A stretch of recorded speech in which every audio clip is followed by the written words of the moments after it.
नमस्कार प्यारे मित्रों, स्वागत है आपका इस चैनल अनलॉक स्टडी सेंटर पे। तो मैं इस वीडियो में लेकर आया हूँ क्लास 9th के लिए जीव विज्ञान है पाठ 1 का अति लघु उत्तरीय प्रश्न।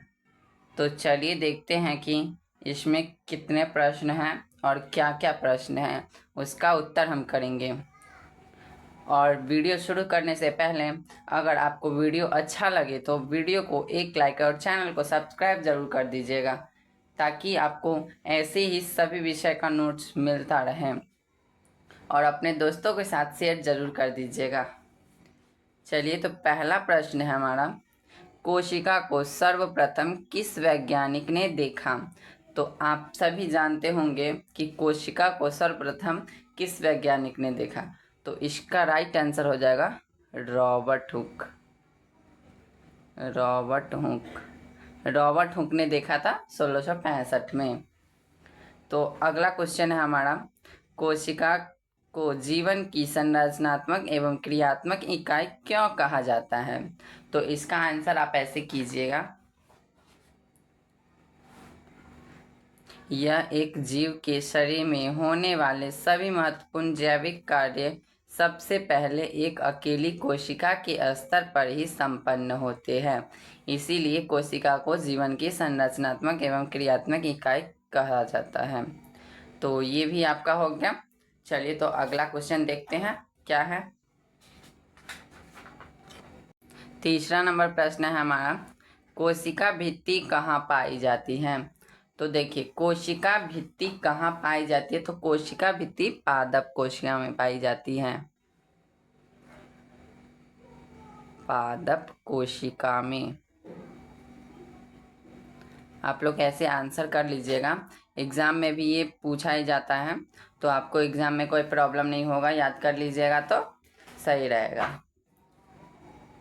अगला नंबर प्रश्न है चौथा, कौन सी कोशिकांग सक्रिय श्वसन स्थल है? तो इसका राइट आंसर हो जाएगा माइटोकॉन्ड्रिया।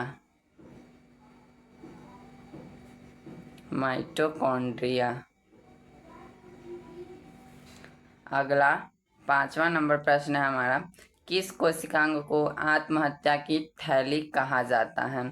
तो लाइसोसोम को आत्महत्या की थैली कहा जाता है। लाइसोसोम।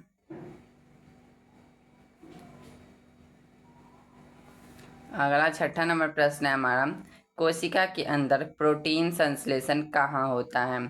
तो देखिए, कोशिका के अंदर प्रोटीन संश्लेषण कहाँ होता है? तो राइबोसोम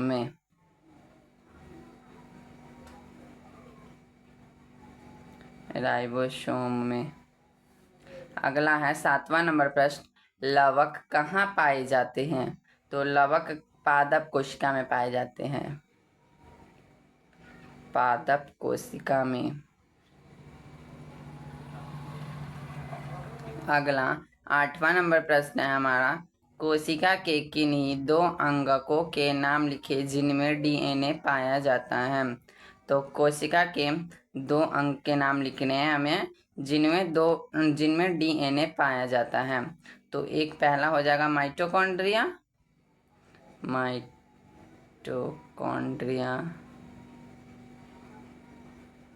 और दूसरा हो जाएगा लवक में भी डीएनए पाया जाता है। अगला 9 नंबर प्रश्न है हमारा, भोजन का संपूर्ण ऑक्सीकरण किस कोशिकांग में होता है? तो भोजन का संपूर्ण ऑक्सीकरण माइटोकॉन्ड्रिया में होता है।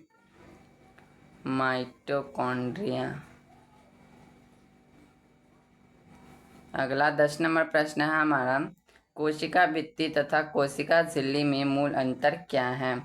तो इसका आंसर आप ऐसे कर लीजिएगा, ये थोड़ा बड़ा है तो इसको हम कॉपी में बता देते हैं आपको। देखिए, इसको आप ऐसे कीजिएगा, कोशिका भित्ति कड़ी और निर्जीव होती है, जबकि कोशिका झिल्ली अर्धपारगम्य एवं सजीव होती है। यही इसका आंसर हो जाएगा, यही कर लीजिएगा, यही इसका राइट आंसर है। अगला 11 नंबर क्वेश्चन है हमारा, कोशिका झिल्ली को चयनात्मक पारगम्य झिल्ली क्यों कहते हैं? तो इसका आंसर थोड़ा बड़ा है, तो इसलिए हम बुक में नहीं लिख रहे हैं, कॉपी में बता दे रहे हैं। लिखिएगा, क्योंकि यह कोशिका के अंदर बाहर सभी पदार्थों को आने जाने नहीं देती है, इसलिए कोशिका झिल्ली को चयनात्मक पारगम्य झिल्ली भी कहा जाता है। चलिए, तो हमारा 11 नंबर क्वेश्चन भी हो गया। अब 12 नंबर क्वेश्चन क्या है? क्या पादप कोशिका में सेंट्रोसोम पाया जाता है? तो नहीं, सेंट्रोसोम पादप कोशिका में नहीं पाया जाता है, तो इसका आंसर हो जाएगा नहीं। 13 नंबर क्वेश्चन है हमारा, गोल्जी उपकरण कहाँ पाया जाता है? तो गोल्जी उपकरण जो होता है कोशिका के कोशिका द्रव्य में पाया जाता है। तो आप इधर लिख दीजिएगा, कोशिका द्रव्य में, कोशिका द्रव्य में। अगला 14 नंबर क्वेश्चन है हमारा, ल्यूकोप्लास्ट का क्या कार्य है? तो ल्यूकोप्लास्ट का कार्य होता है खाद्य संचय करना, खाद्य संचय करना। अगला नंबर हमारा प्रश्न है 15 नंबर, अंतःप्रद्रव्य जालिका कितने प्रकार की होती हैं? तो देखिए, अंतःप्रद्रव्य जालिका 2 प्रकार की होती हैं। एक होती है खुरदरी अंतःप्रद्रव्य जालिका और दूसरी होती है चिकनी अंतःप्रद्रव्य जालिका। 16 नंबर प्रश्न है हमारा, कौन सी कोशिकीय रचना जीनवाहक है? तो कौन सी कोशिकीय रचना जीनवाहक है? तो इसका आंसर हो जाएगा डीएनए, डीएनए, यही इसका राइट आंसर हो जाएगा।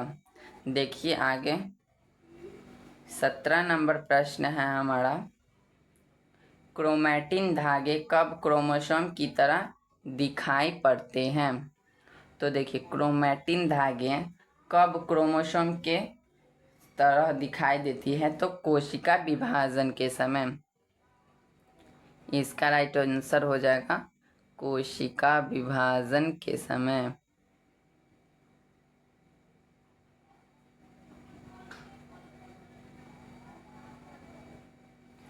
अगला क्वेश्चन है हमारा, जीन किसे कहते हैं? 18 नंबर में है हमारा, जीन किसे कहते हैं? तो देखिए, जीन ये थोड़ा एक लाइन का हो जाएगा, इसलिए हम किताब में नहीं लिख रहे हैं, इसका आप कीजिएगा। डीएनए के क्रियात्मक खंड को जीन कहते हैं। इसका राइट आंसर हो जाएगा, डीएनए के क्रियात्मक खंड को जीन कहते हैं। अगला आंसर 18 का भी हो गया। अगला है 19 का, क्रोमोसोम का निर्माण किन किन घटकों से होता है? तो क्रोमोसोम का किन किन घटकों से होता है निर्माण? तो इसका आंसर हो जाएगा एलिकीन। देखिए, इसका भी बुक में नहीं कर रहे हैं, थोड़ा बड़ा लग रहा है। एलिकीन, मैट्रिक्स, क्रोमैटिक्स, क्रोमोनिमाटा और सेंटोमियर से, इन सब चीज़ों से मिलकर क्रोमोसोम का निर्माण होता है। अगला क्वेश्चन देखिए आप, 20 नंबर, केंद्रिका कहाँ पाई जाती हैं? तो देखिए, केंद्रिका कहाँ पाई जाती है? केंद्रक के अंदर केंद्रक द्रव्य में पाया जाता है। केंद्रक के अंदर केंद्रक द्रव्य में। अगला 21 नंबर क्वेश्चन है हमारा, किस प्रकार की कोशिका में केंद्रक नहीं पाया जाता है? तो प्रोकैरियोटिक कोशिका में केंद्रक नहीं पाया जाता। इसका राइट आंसर हो जाएगा प्रोकैरियोटिक कोशिका। अगला नंबर क्वेश्चन है 22 नंबर, कोशिका के भीतरी तथा बाहरी वातावरण के बीच गैसों का आदान प्रदान किस क्रिया द्वारा होता है? तो इसका राइट आंसर हो जाएगा विसरण, विसरण क्रिया के द्वारा होता है। चलिए देखिए 23 नंबर क्वेश्चन क्या है। पौधों में गैसों का आदान प्रदान किस संरचना द्वारा होता है? तो स्टोमाटा द्वारा होता है। स्टोमाटा द्वारा ही पौधों में गैसों का आदान प्रदान होता रहता है। अगला 24 नंबर क्वेश्चन है हमारा। पौधों के मूल रोम द्वारा जल के अवशोषण में किस क्रिया का उपयोग होता है? तो पौधों के मूल रोम द्वारा जल के अवशोषण में परासरण क्रिया का उपयोग होता है। परासरण क्रिया। अगला 25 नंबर क्वेश्चन है हमारा। जीवों का शरीर किससे बना होता है? ये तो इतना सिंपल सा क्वेश्चन है कि सभी को पता होगा। जीवों का शरीर तो किससे बना होता है ये आपको पता ही होगा। कोशिकाओं से। जीवों का शरीर कोशिकाओं से बना होता है। अगला देखिए 26 नंबर प्रश्न। कोशिकीय जीवों का विकास एक कोशिका से किस क्रिया द्वारा होता है? बहुकोशिकीय जीवों का विकास एक कोशिका से किस क्रिया द्वारा होता है? तो देखिए कोशिका विभाजन के द्वारा होता है। इसका राइट आंसर हो जाएगा कोशिका विभाजन। कोशिका विभाजन द्वारा। अगला क्वेश्चन है हमारा 27 नंबर। एक ऐसे कोशिका का उदाहरण दे जो अपना आकार बदलती रहती है। तो देखिए एक ऐसा कोशिका जो अपना आकार बदलती रहती है अमीबा हो जाएगा। अमीबा के बारे में तो पता ही होगा। अमीबा को किसी भी शेप में आप बना दीजिए वो अमीबा हो जाएगा, क्योंकि अमीबा का कोई शेप ही नहीं होता है। 28 नंबर प्रश्न है। जीवों के शरीर में कोशिकाओं की संख्या किस पर निर्भर करती है? तो देखिए जीवों के शरीर में कोशिकाओं की संख्या उसके आकार पे निर्भर करती है। वो जितना बड़ा रहेगा उतना उसमें कोशिकाएं रहेगी। तो जीवों के आकार पे, तो सीधा लिख दीजिएगा आकार पर। अगला नंबर क्वेश्चन है हमारा 29 नंबर। केंद्रक के बारे में सर्वप्रथम किस वैज्ञानिक ने बताया? देखिए रॉबर्ट हुक ने तो बस देखा था और बताया किसने था? रॉबर्ट ब्राउन ने। इसका राइट आंसर हो जाएगा रॉबर्ट ब्राउन। रॉबर्ट ब्राउन ने सर्वप्रथम कोशिका के बारे में बताया था, जो कि 1831 में। अगला 30 नंबर क्वेश्चन है हमारा।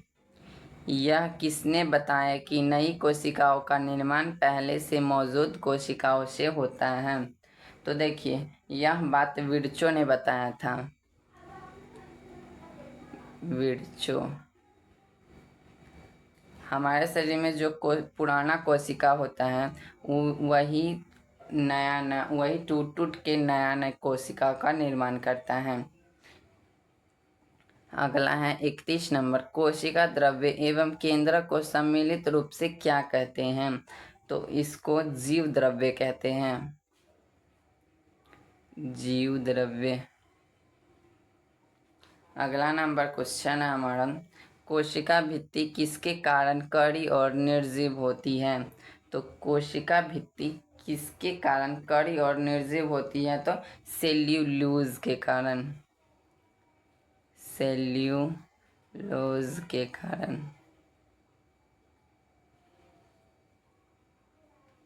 अगला नंबर क्वेश्चन है हमारा 33 नंबर। झिल्ली युक्त कोशिकांग किन कोशिकाओं में पाए जाते हैं?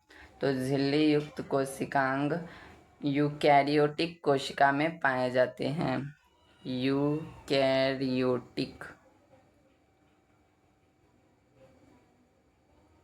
यूकैरियोटिक कोशिकाओं में।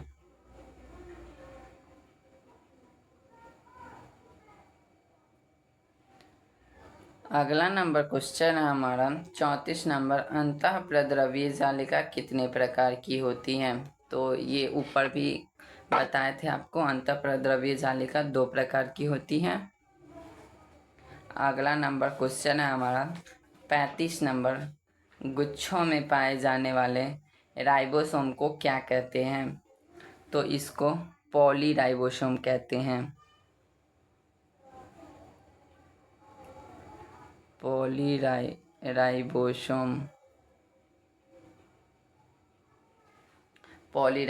कहते हैं।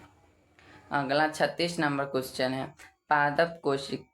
36 नंबर है पादप कोशिका में गोल्जी उपकरण को सामान्यतः क्या कहते हैं? तो डिक्टियोसोम कहते हैं। डिक्टियोसोम। अगला नंबर 37 नंबर क्वेश्चन है हमारा कोशिका को रसधानियों को चारों ओर से घेरने वाली झिल्ली को क्या कहते हैं? तो देखिए कोशिका की रसधानियों को जो चारों ओर से झिल्ली घेरी रहती है उसको टोनोप्लास्ट कहते हैं। इसका राइट आंसर हो जाएगा टोनोप्लास्ट। अगला 38 नंबर क्वेश्चन है केंद्रक द्रव्य एवं कोशिका द्रव्य के बीच पदार्थों का आदान प्रदान किन छिद्रों द्वारा होता है? तो देखिए इसका आदान प्रदान केंद्रक छिद्र के द्वारा होता है। इसका आंसर हो जाएगा केंद्रक छिद्र। 39 नंबर क्वेश्चन है हमारा क्रोमैटिन जालिका कहाँ पाई जाती है? तो क्रोमैटिन जालिका केंद्रक के अंदर केंद्रक द्रव्य में पाया जाता है। केंद्रक द्रव्य में। देखिए 39 क्वेश्चन यहाँ पे हो गया। अब यहाँ पे हैं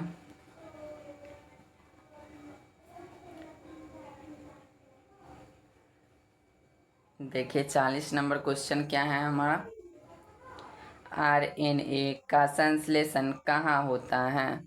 तो आरएनए के संश्लेषण केंद्रिका में होता है।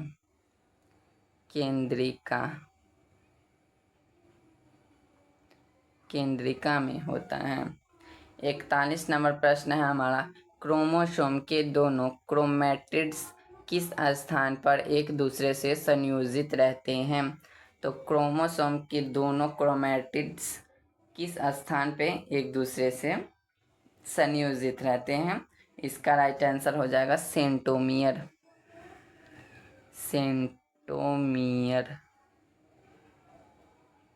अगला 42 नंबर क्वेश्चन है हमारा क्रोमोसोम के शीर्ष भाग को क्या कहा जाता है? क्रोमोसोम के शीर्ष भाग को टेलीमियर कहा जाता है। टेलीमियर। अगला नंबर क्वेश्चन है हमारा 43 मानव शरीर की कोशिकाओं में कितने क्रोमोसोम पाए जाते हैं? तो इसका आंसर भी आप सभी लोगों को पता होगा। इसका आंसर हो जाएगा 46। 23 जोड़ी क्रोमोसोम पाए जाते हैं। अगला है 44 नंबर क्वेश्चन है हमारा कोशिका का आकार एवं आकृति किसके अनुरूप होती है? तो इसका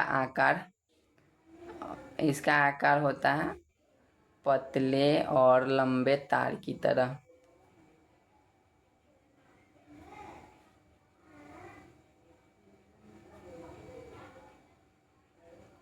पतले और लंबे तार की तरह अनुरूप होता है इसका आकार।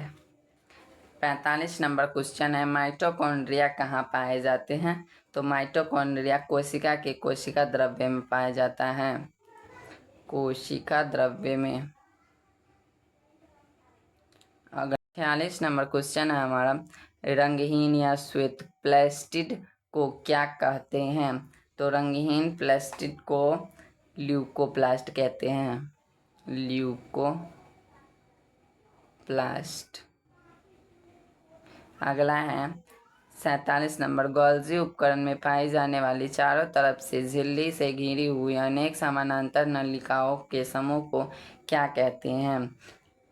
तो इसके समूह को सिस्टर्नी कहते हैं। सिस्टर्नी।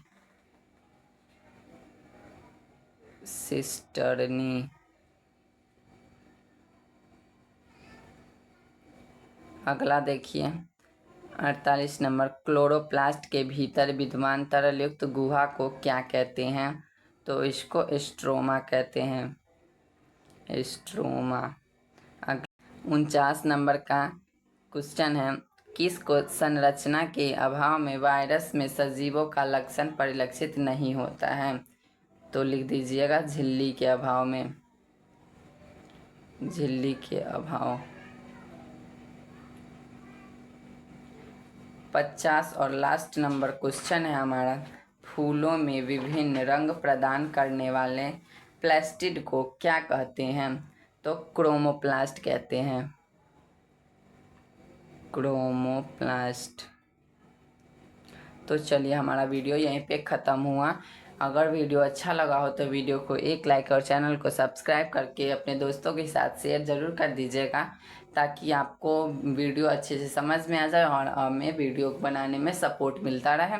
चलिए तो हम मिलते हैं नेक्स्ट वीडियो में लघु उत्तरीय प्रश्न के साथ।